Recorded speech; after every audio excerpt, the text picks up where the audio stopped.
Kumusta po mga kuya at ate, mga tita at tito, at siyempre kumusta mga lovey-dovey pamangkin? Napakarami nating mga free time ngayon, napakaraming oras mag-isip-isip. Ilan na ang napatawad ninyo sa mga taong nasa listahan ng mga ayaw nyo, galit kayo, meron kayong mga hinanakit, meron mga sama ng loob na ang lalim-lalim. May napatawad na ba tayo? Paano ba talaga nagpapatawad? Paano nasasabing mag-move on? Isaiah 43:18. Forget the former things. Do not dwell on the past. So, how do you forgive? How do you forget? How do you move on? How? Yan ay tanong. At dahil naman napurga na tayo sa napakaraming lockdown-themed topics, iba-ibahin naman natin ang usapan. Kahit mga lockdown ngayon, mag-usap naman tayo mga ibang bagay na walang diretsyong kinalaman. Although, unforgiveness is a matter of lockdown. Para ka naka-lockdown, nakakulong pa doon sa pusong isinara mo para hindi ka pasukin ng iba, pero ikaw din hindi makalabas. So parang lockdown din yan. Pero ang tanong, how do you forgive? How do you forget? How do you move on? How to be really free from the painful past? Marami na kasi nag-try, yung mga nagpapatawad, pero biglang pagka na-trigger, galit pa rin pala talaga, lumalabas pa rin. Kahit na sinikap mo na, nagpatawaran na kayo ng iyong mga asawa, ng iyong anak, magulang, kapatid, pero mamaya nagsusumbatan na naman kayo, bumabalik, yung pala nandun, hindi man talaga nabunot. How do you really get free from the painful past? Change the past by changing the story you tell. Paano kayo makakalaya sa isang nakaraan na hindi maganda, na masakit, na mahapdi? Palitan nyo yung nakaraan. Paano pinapalitan yun? Hindi ka na pwedeng bumalik doon. Palitan mo ang kwento tungkol doon. Katulad ni Joseph. Yung storya ni Joseph magandang paghugutan ng paraan ng pagpapatawad, yung tunay na makakamove on ka, yung hindi kunwari lang dahil sabi ng Diyos magpatawad ka, kasi papatawad ka kunwari pero sa loob nandun pa rin pala, lumalabas din paminsan-minsan. Si Joseph, ang kanyang status from star sonship to banishment in Egypt, to slavery, and then to prison. Parang ang daming pain nun, ang daming sugat nun, ang daming mga gabi ng iyak yun, ang daming hapdi, ang daming kirot, ang daming sama ng loob, maaaring galit pa. Genesis 41:50-52. Nung si Joseph the dreamer ay nasa Egypt na, before the years of famine came, 2 sons were born to Joseph. Joseph named his firstborn Manasseh and said, "It is because God has made me forget all my trouble and all my father's household." So, ganito nireclaim ni Joseph ang past. Ganito niya niretel ang past. Ang anak niya, pinangalan niyang Manasseh. Na ang ibig sabihin, God has made me forget. Sabi ganun, papangalanan ko siya ng ganun kasi ang totoo nangyari sa buhay ko, ipinalimot na sa akin ng Diyos ang lahat ng naging hapdi, sakit at kirot ko sa bahay ng aking ama dahil sa mga kapatid ko na inapi-api ako and sold me to slavery. Nireclaim ni Joseph yung past by naming his son in a very positive way to emphasize the positive thing that God had done to him in spite of his past. Then the second son, he named Ephraim and said, "It is because God has made me fruitful in the land of my suffering." So you see, imbes na magmukmok si Joseph, lagi niyang alalahanin at i-reprise at i-replay yung mga kaapihan niya, yung pain niya, yung sorrow niya, pinangalanan niya ang anak niya na God has made me fruitful. In the very land of my suffering, umasenso ako, yumaman ako, naging makapangyarihan ako, so papangalanan ko ang anak ko na Ephraim. So you see, Joseph was reclaiming his past, retelling it in a way that was beautiful and powerful. Yung iba, paano makakalaya sa past? Yung naalala niyo yung kaapihan niyo ng bata kayo, maalala mo yung tiya mong masungit, yung tatay mong lasenggo, yung nanay mong binggogera at chismosa. Tuwing kukwento mo yun, negative. Lagi na lang na hindi ka na pag-aral, hindi ka na bigyan ng ganitong damit for junior and senior's prom, lagi hindi ka na bigyan ng allowance, inapi ka ng yung stepmother, ng yung stepfather, and keep retelling and retelling that your bitterness just keeps replaying, lumalalim pa yung ugat. How can you move on kung ganun? Joseph reclaimed his past by beautifying what was not beautiful. And you can do that. There was a change of story sa buhay ni Joseph. Sabi niya, God has made me forget, and I move from suffering to fruitfulness. Proverbs 23:7. As someone thinks within himself, so is he. So think of yourself as a victim, you are a victim. Think of yourself as a winner, you are a winner. Think of yourself as full of sorrow, you are sorrowful. So kung gusto mong palitan kung sino ka, palitan mo ang pag-iisip mo tungkol sa iyong sarili. Kung gusto mong palitan yung past, palitan mo ang pagkukwento tungkol sa past. Ang repackaging, yung angle ng storya. Think of your past as you want it to be. Reshape and repossess the past. Lahat sa atin na merong bahagi ng nakaraan na pangit, malungkot, madugo, hindi pwede kayo mag-move on. Kasi laging maalala. Magpe-pretend ka lang na nag-move on, pero hindi. Pag na-trigger, bumabalik. Kailangan balikan nyo yung kwento at ibahin nyo ang pagkukwento doon. Hanapan siya ng pinakamagandang version na totoo rin, hindi yung binobola-bola ang sarili mo. At yun ang i-play up, yun ang pataasin, yun ang i-lift up. Kung pangit ang kwento ng past mo, ang pangit doon ay maaaring perception mo lang. So you can go back to your past and change your perception. Kaya mahalaga yung binabalikan mo yung nakaraan, hindi lang lilimutin, tatabunan, magpe-pretend it never happened. No, you can never forget that way. Balikan mo siya, hanapan mo na maganda, at yung maganda na yun, ang ikwento mo na, yun ang gawin mong main feature ng iyong storya. Kasi baka naman hindi talaga pangit. Akala mo lang. So review your perception. And apply Romans 8:28. And we know that in all things, God works for the good of those who love Him, who have been called according to His purpose. So kung ngayon, sa part ng iyong buhay na ito ngayon, sa oras ng buhay mo, nakakita ka na ng purpose sa buhay, nakita mo na yung blessing ng Diyos, balikan mo yung nakaraan, at ikwento mo yun sa sarili mo at sa iba, bilang paghahanda para sa ngayong present mo. Na yun ay nire-purpose ng Panginoon. Na ang yun ay paghahanda, no? At ang Diyos ay kumilos sa kabila ng nakaraan na yun at naging ganito kang ngayon. Doon ka lang makakalaya sa isang past na hindi masyadong pleasant. So, be free from the past. You don't just move on. You can't move on. You could only forget paminsan-minsan. Pero pag naalala mo, babalik ulit ang lahat ng pain and anger. Kaya sa Genesis 42:22-23, Reuben replied, yung kapatid ni Joseph na isa sa mga nangapi sa kanya, "Didn't I tell you not to sin against the boy? But you wouldn't listen. Now we must give an accounting for his blood." So you see, itong magkakapatid na ito, dahil ibinenta nila si Joseph to become a slave, buong buhay nila, yun ang kwentong binabalik-balikan ng kanilang gunita, yun ang kwentong nagbubulto sa kanila lagi. Kaya hanggang ngayon, buhay na buhay pa yung past at hindi pa sila nakakalaya. Kasi yun pa rin ang kwento at hindi nila naiba yung kwento na yun. So they have been imprisoned in that very bad plot, in that very bad story. Classic example of being unable and willing to change the story. So they are stuck in guilt, in negative feelings. So, to be free from the past, to change the past, change your perception of the past. Isipin mo, ay, kaya naman pala nangyari sa akin nung araw yun para maging ganito ako ngayon today. Kasi kung hindi naman nangyari sa akin yun, hindi ako ganito today. Yan, you can change the perception of the past, then you can be free from the pain of the past. Pagandahin ang kwento. Lalo't kung maganda ang napuntahan mo sa buhay, kung maganda ang iyong palagayan, kahit sa kanang galing, dito ka nag-end, ang ganda-ganda, pagandahin mo na, kahit doon ako galing, dito ako napunta, o yung pala, preparation yun para maging ganito ako, para ka makalaya. Pagandahin ang kwento. Pabaitin at unawain ang mga kontrabida sa kwento. Halimbawa, ay, yun naman pala ang stepmother ko, kaya ako inapi-api. Meron siyang mayoma. Malaging masakit ang kanyang matris, etc. Kaya naman pala lagi siyang wala sa mood. O kaya naman pala ako inapi-api ng tatay ko kasi victim siya ng sarili niyang tatay noon. At naging alcoholic siya, kaya wala na siya sa katinuan. Pero dahil inapi nila ako, nagsikap ako, nag-aral ako, ngayon, umasenso na ako. Kung hindi nila ako inapi, baka naging katulad lang nila ako sa buhay kasi lagi akong sasama-sama sa kanila. So buti na lang, lumayo ako, nakabuti sa akin na aking paglayas mula sa napaka-impaktong buhay na ko. So ngayon, salamat at naging ganun yun dahil yun ang naging daan para maging ganito ako ngayon. That is how you repossess the past. That is how you retell the past. So you could really move on because you can forgive. You can only forgive when you retell the story.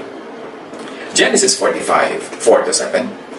Then Joseph said to his brothers, nung si Joseph ay kaharap na ng mga brothers niya na hindi siya kilala, kasi kailangan nila ng tulong ni Joseph, na ngayon hindi nila nakilala, high-ranking officer na pala sa Egypt, "Come close to me." When they had done so, he said, "I am your brother Joseph, the one you sold into Egypt. And now, do not be distressed and do not be angry with yourselves for selling me here, because it was to save lives that God sent me ahead of you." So you see, Joseph gives an ugly event in the past a beautiful meaning at hindsight. Sabi niya, alam niyo kung bakit niyo ako ibinenta? Plano yun ng Diyos.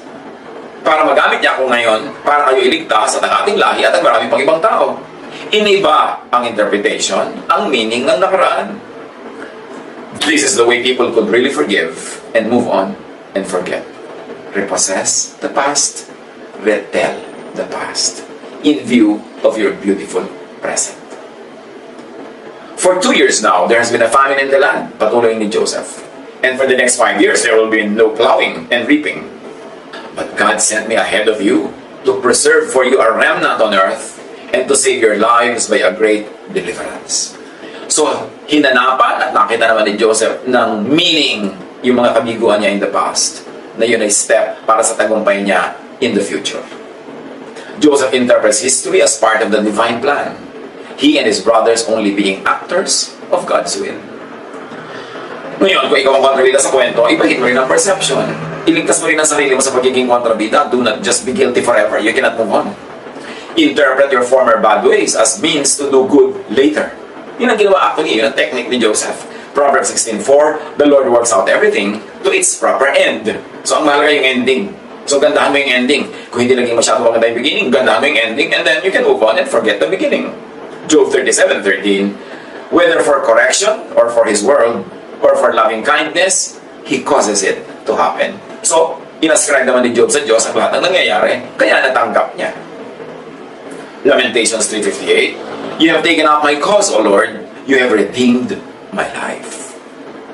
So, napaganda dahil pumasok ang Diyos sa eksena. Hindi forgiveness lang ang igagawad mo sa iba o sa sarili. That's not enough. It cannot work. Kundi, dapat bibigay mo understanding, then empathy, and then acceptance, like in Joseph's case. And even appreciation of them, of what they did. This will lead to your freedom.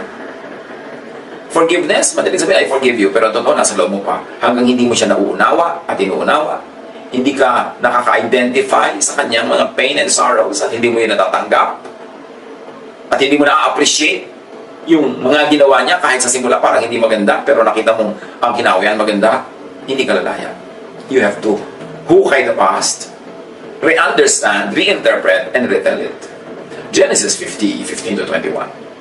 When Joseph's brothers saw that their father was dead, they said, what if Joseph holds a grudge against us and pays us back for all the wrongs we did to him? But Joseph said to them, don't be afraid. Am I in the place of God? You intended to harm me, yes, but God intended it for good, to accomplish what is now being done, the saving of many lives. So then don't be afraid. I will provide for you and your children. And he assured them and spoke kindly to them. So yun ang style ni Joseph. Sabi niya, okay, masama talagang balak niya sa akin, pero may magandang balak sa akin ng Diyos. At sa magandang balak na inubuwi, ang mga ginawa niyo sa akin masama, so tama na yan. Nakabuti para sa lahat ang nangyari. Move on na tayo. Philippians 3:13. But one thing I do, forgetting what is behind and straining toward what is ahead. How is Paul able to forget what is behind? Ang dami-dami niyang pinapatay ng mga followers ni Jesus. Ang dami-dami niyang pinahirapan. Paano siya nakamove on? Paul revised his perception of his bad past. Therefore, he could forget what is behind. Acts 26:9-11 and 16-17. I too was convinced that I ought to do all that was possible to oppose the name of Jesus of Nazareth. And that is just what I did in Jerusalem. On the authority of the chief priests, I put many of the Lord's people in prison. And when they were put to death, I cast my vote against them. Many a time I went from one synagogue to another to have them punished, and I tried to force them to blaspheme. I was so obsessed with persecuting them that I even hunted them down in foreign cities. Until Jesus talked to Paul, according to the report of Paul. Nasabi sa kanya ni Jesus, now get up and stand on your feet. So remember, get up, stand on your feet. Recovery yan. I have appeared to you to appoint you as a servant and as a witness of what you have seen and will see of me. I will rescue you from your own people and from the Gentiles. I am sending you to them. At pagkatapos, kinausap ng Diyos, kinausap ni Jesus, yung isang gagamitin niya para makarecover si Paul. Acts 9:10-16. There was a follower of Jesus in Damascus named Ananias. In a vision, the Lord said to him, Ananias. And Ananias answered, here I am, Lord. The Lord said to him, get up and go to the street called Straight Street. Find the house of Judas and ask for a man named Saul from the city of Tarsus. He is there now, praying. He has seen a vision in which a man named Ananias came and laid his hands on him so that he could see again. So in other words, sinasabi ni Jesus kay Ananias, pumunta ka doon para maging instrument ka na makakita ulit si Saul. But Ananias answered, Lord, many people have told me about this man. He told me about the many bad things he did to your holy people in Jerusalem. Now he has come here to Damascus. The leading priests have given him the power to arrest all people who trust in you.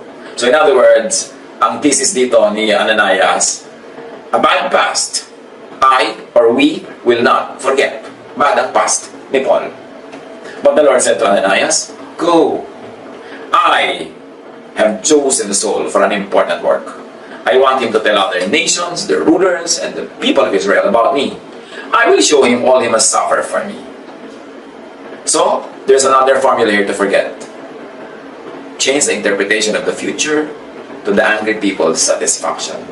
You see, galit sila Ananias, at takot sila kay Paul, or Saul na naging Paul. Pero ang sabi ng Panginoon, hayaan mo na, may iutos ako sa kanya, marami siyang gagawin, at magdudusa siya ng sobra-sobra dahil sa akin.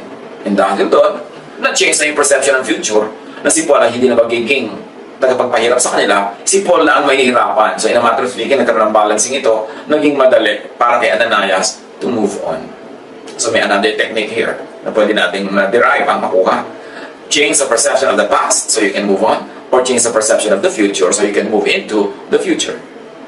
So to be free from the past, if this is done about the past and the future, that it is revisited and retold, reinterpreted, then you really move on. Not just forgetting the pains of the past or the fears of the future, which you can't, but now you even appreciate it. 2 Corinthians 4:16-18. Kaya't hindi kami nasisiraan ng loob kahit na humihina ang aming katawang lupa. Patuloy namang lumalakas ang aming espiritu araw-araw. Ang bahagya at panandaliang kapighatiang dinaranas namin ngayon ay magbubunga ng kagalakang walang hanggan at walang katulad. Kaya ang paningin namin ay nakatuon sa mga bagay na di nakikita at hindi sa mga bagay na nakikita. Sapagkat panandalian lamang ang mga bagay na nakikita, ngunit walang hanggan ang mga bagay na di nakikita. So how are people able to accept their present, which is very hard, very difficult? They interpret it in terms of a preparation for a glorious future. So they are able to bear with the present, even looking forward, hopefully, happily, joyfully to the future instead of feeling bad and bleak and hopeless. Laging ganon, you retell, you reinterpret. Pero totoo, truthful retelling, truthful reinterpretation. Hindi yung magmumukmuk ka, puro lungkot ang makikita mo, tititig ka na lang lagi sa mga nakakaiyak. Sabi ganon, kahit mahirap to ngayon, wala itong kwenta pag i-compare sa benefit na napapala namin ngayon at benefit na pupuntahan namin. So, ganyan din ang pagtingin natin kahit sa mga lockdown, mga ganitong sitwasyon. May benefit ito. Hindi pa lang natin alam ngayon, hindi natin nakikita. But we hope on something that is unseen. And our hope for that which is unseen is greater than our despair for that which is seen, for that which is visible at the moment. 1 Peter 5:10. Pagkatapos nyo magtiis sa loob ng maikling panahon, ang Diyos na siyang pinanggagalingan ng lahat ng pagpapala, ang siyang magbibigay sa inyo ng kaganapan, katatagan at lakas ng loob, at isang pondasyong di matitinag. Kahit itong lockdown na nararanasan natin lahat ngayon, let's turn it into a blessing.